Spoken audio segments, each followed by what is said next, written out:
Hello YouTube, Millennium X17 here. It's been a long while since I've done a vlog type video in any which way, shape, or form. And the reason for that is my Sony camera is definitely busted. The internal hard drive in it, I think it's toast. So, neither here nor there. We're coming from my bedroom. I got my high def webcam in here recording this. Not the most optimal thing, especially given the fact that my room is, an utter shit pile, as you can probably see. It's a good thing you can't see that end, because that end's even worse. But neither here nor there. I got some thoughts that I've been really been processing and trying to get through my mind. This isn't so much has anything to do with gaming.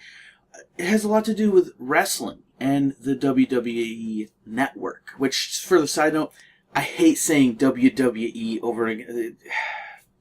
Some people would say that I have enough trouble speaking as it is. So I'm just going to call it the network.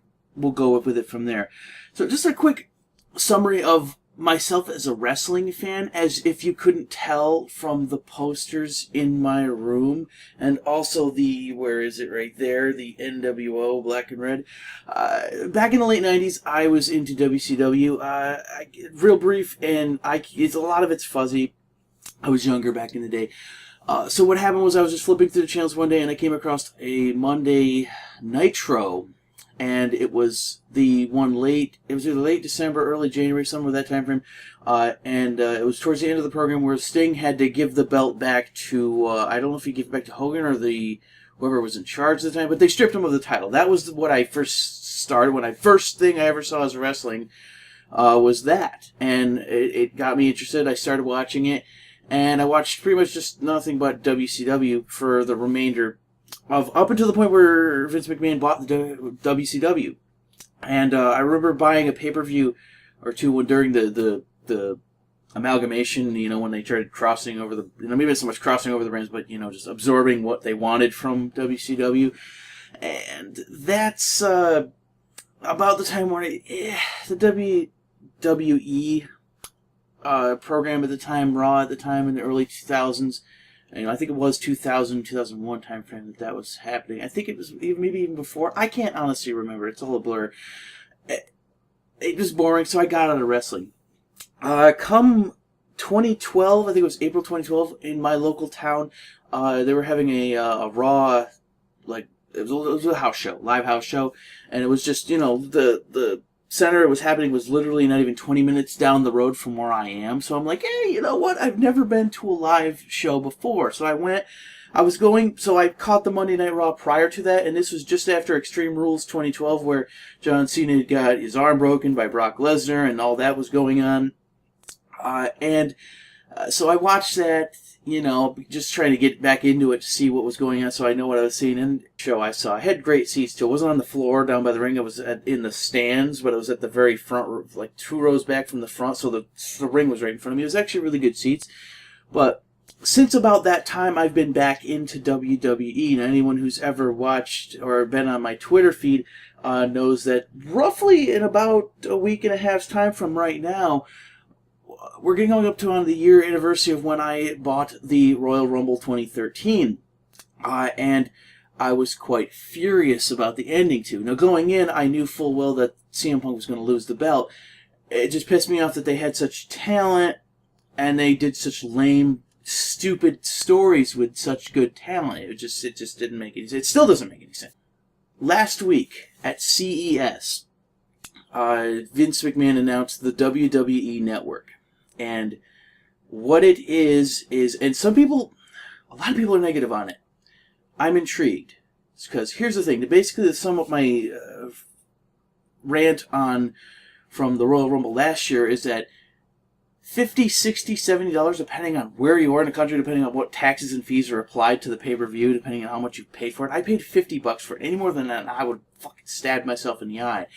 But that's a lot of money to be wasting on a 3-hour show, are they nowadays? I think it was 3 hours, yeah. And that's a lot of money to be putting into just one program, and it was just the fact that it's not good. It sucks. There's no reason to be buying them. You're wasting your money. All the people that order those pay-per-views, especially not even like the Royal Rumble, the WrestleMania, SummerSlam, those three, I'm not much into the prestige of how long they've been going. So, look at other ones. Like recently, there was TLC and Battlegrounds, and it's like you're really surprised that you got ripped off from that. Here's the thing, though, is if it was less, it wouldn't bother me as much. And I always thought that, remember back in the day, WCW pay-per-views were $29.95 a month, or $29.95 each pay-per-view. And I was like, that's still a good chunk of change, but at the same time, that's not like a horrifying ripoff. So, moving forward, I flat out said out of the Royal Rumble from last year, I said it would take a big thing to get me to even consider buy a WWE pay-per-view ever again. And here I am considering getting the WWE Network. Now, a lot of people are really negative on it, and given WWE's track record with fucking things up, I can understand why. It's actually quite understandable. So, first thing first, by the way, the link is in the description for exactly what I'm looking at on my computer right here. It's basically WWE's website, /WWE Network. It's what I'm looking at right now, and it's launching on February 24th, 2014, and it will be $10 a month with a 6-month commitment. That's actually a pretty smart move. Some people are kind of pissed at that. It's kind of confusing to me. If you just got it, like, the month of WrestleMania and you only get charged $10 and then you cancel right after, they're smart. As dumb as they are with as big as egos as they have for how much they love to get money, they're not that stupid. They know what people might come up with. So the 6-month commitment is not a bad idea. It gives you a chance to try it to see what it's going to be. Now, based on all the information that they've said here and on last night's Monday Night Raw, it seems pretty good. Here's the thing. You get all 12 pay-per-views throughout the year. That's included with the WWE Network. It's live. And a lot of people are like, there's got to be a catch here. Is it going to actually be live? Or is it going to be, delayed by some measure? If it is, this network will fail. The end. People will not tolerate it. The trailer on the website, the trailer they showed on Raw, which is the same thing, and what they're saying here is that it is the live pay-per-views. So, that's actually really cool. There's also some original series countdown. Sounds interesting. Basically a countdown. The Monday Night War, that is something that I'm very much going to be interested in. WrestleMania Rewind, we'll see. I'll give it a chance. Exclusive, it was like pre and post shows for Raw and SmackDown. It's okay. When it launches, it'll have all pay-per-views from WWE, WCW, and ECW. I've heard someone's report said it's like 1,500 hours of streaming content.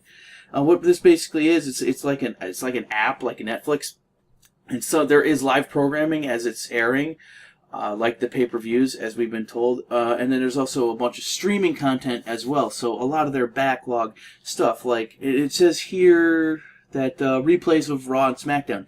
No idea how the USA Network and Sci-Fi are feeling about this, but then again, they don't ever show reruns anyways, so I don't know how upset they could really be about that. Also, NXT and Superstars is also going to be shown as well. A new reality TV show, which I don't give two shits about reality TV, called Legends House. It's got Rowdy Piper in it, as well as a bunch of other stars. That starts in April. I don't know if many people even noticed that part. It doesn't start with the launch of the network. It's actually in April is when that starts. But, it's there for people who want it. So now, that's basically the rundown of the network. It's both live content and also instant streaming to anything and everything that's on there. New stuff to be added later on. I'm kind of hoping that they also add in both the shows for ECW and WCW, like Monday Nitro and Thunder and what have you, because that would be really cool as well. They're probably going to add stuff more to it. The catch with this, though, is the live pay-per-views. If you truly can get the pay-per-views live, then anybody who ever considers buying a pay-per-view ever again is completely idiotic to ever do that again. Pay $50, $60. Well, there's your 6-month commitment, and you get 6 pay-per-views for that price. It's like, even if like you get a pay-per-view, like I'm just going to pull one out of thin air and say Night of Champions, where, you know, the theory for Night of Champions is, oh, all the belts are defended, even though this past Night of Champions in 2013, 2 of the belts weren't. Which, yeah, I did notice that. But still, you know, like there might be one good match in a pay-per-view, you get to see it, and that month you also watched like a Royal Rumble from '97, you watched a WrestleMania from the year 2000, and you caught a bunch of countdowns at Monday night, you know, the Monday Night Wars show as well. So, you know, honestly, for what you get, it actually sounds really good, hingent on this. As to, they said they needed 1 million subscribers to make this profitable. I can believe that now. Honestly, I can't see them not getting it. With just, if what they say is what you get, then they shouldn't have an issue getting this whatsoever. There's no reason to get that number, and that's their number for 1 million is to be profitable. So obviously more than 1 million is optimal in their minds. But again, I don't understand how over the past couple of years apparently pay-per-view buy rates have been going down in the toilet. I think that speaks more volumes to the fact of the shitty, you know, shows they've been putting out recently. But I digress. And a lot of people are having this problem with it being an app and not part of the like cable providers like Comcast and Time Warner and all them.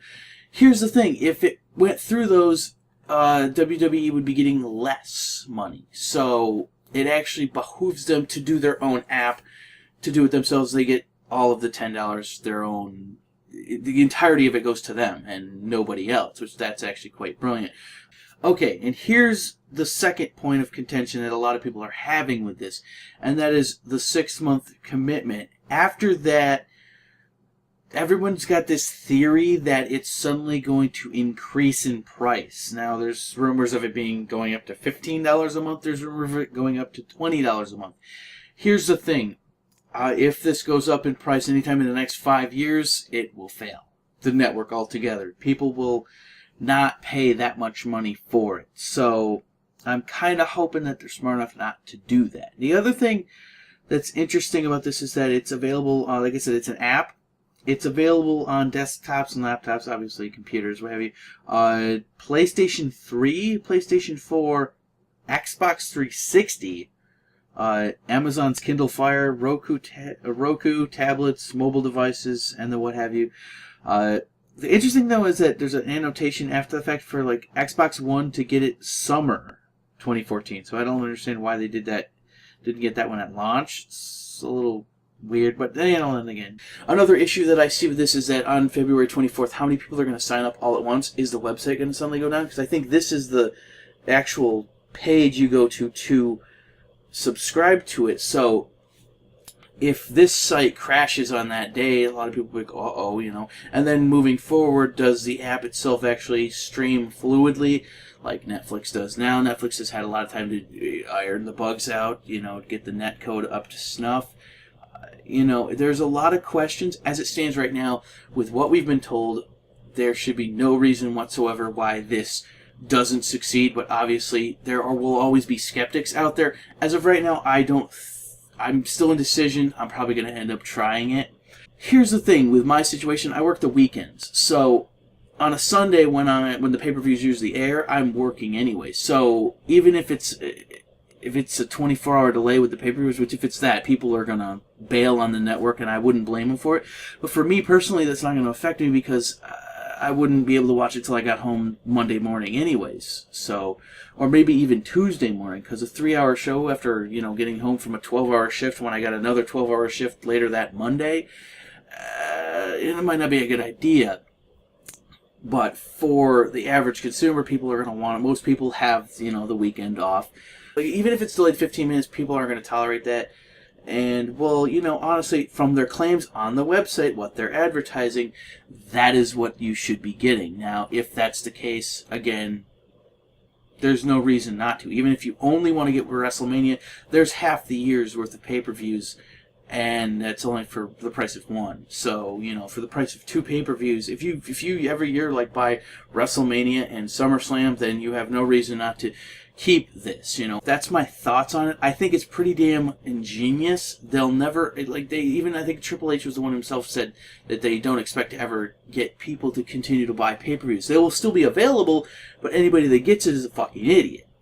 Because this is the pay-per-views and more. So why wouldn't you? Again, I don't think they should have a problem getting the million.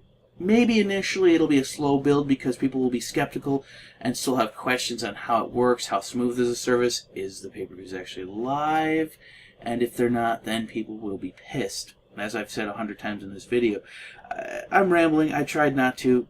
We'll see. Moving forward, obviously, new content, they're claiming to put it on. I'm looking to see if they'll put Monday Nitro on there. I don't see as to why not. It's archived footage that they're just sitting on. But that's just me. So, that's all my thoughts. And, yeah, so you guys have yourselves a good day.